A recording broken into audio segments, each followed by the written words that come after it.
आई 11:15 वाजता. मला ती चाबी पाहिजे. जर तू जेन्युइनली सॉरी असेल तर मला हेल्प कर, कारण तू तुझ्याशिवाय रुचिताला कोणी जाणू शकत नाही. तो उमेदवारी आहे. No, it is important for me. मी ज्या पोझिशनला आहे ती मला पाहिजे. बस पाहिजे म्हणजे पाहिजे. 2 मिनिटाचं रड नाही मला काही. I am not emotionally. It is not that because उमेदवारी इट्स नॉट नॉमिनेशन. इम्युनिटी तर आली आहे ना.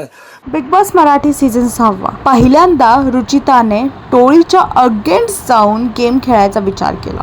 पहिल्यांदा रुचिताने स्वतःचा विचार करून जी चावी विशालकडून त्यांनी घेतलेली ती चावी परत न द्यायचा विचार केला. पण ह्याच्याच पलीकडे विशाल आणि तिच्यामध्ये दरार पडली. हा राग तर विशालच्या डोक्यात होताच, पण संस्कृतीने त्याला बाहेरच्या काही गोष्टी सांगितल्या ज्याच्यामुळे विशालच्या डोक्यात खूप राग भरला आहे रुचिताच्यामुळे. कारण की त्याचं असं म्हणणं आहे की जेव्हा स्टार्टिंगमध्ये तो काही कमेंट्स करायच्या तिच्यावरती आणि ज्याच्यावरती रुचिताचं जे रिॲक्शन असायचं की नको करूस, लिमिटमध्ये राहा, ते बाहेर खूप क्रिपी दिसलं आहे असं संस्कृतीने त्याला सांगितलं आहे. आणि त्याच्याचमुळे तो रुचिताबरोबर वाद घालत आहे. त्याचं असं म्हणणं आहे की तू माझी इमेज जपली नाही आहेस, जेवढं मी तुझ्या इमेजची काळजी घेत होतो तेवढी तू घेतली नाहीस, आणि त्यामुळे असं दिसून आलंय. आणि आता मी निर्णय घेतोय की तू पण जा भाडमध्ये आणि गेम पण जा भाडमध्ये. मला तुझ्याशी काही संबंध नाही. मी गेम आणि शो संपस्तोपर्यंत तुझ्याबरोबर बोलणार नाही. आता बघायचं आहे की हे कुठपर्यंत चालणार आहे आणि कशी टोळी आता जी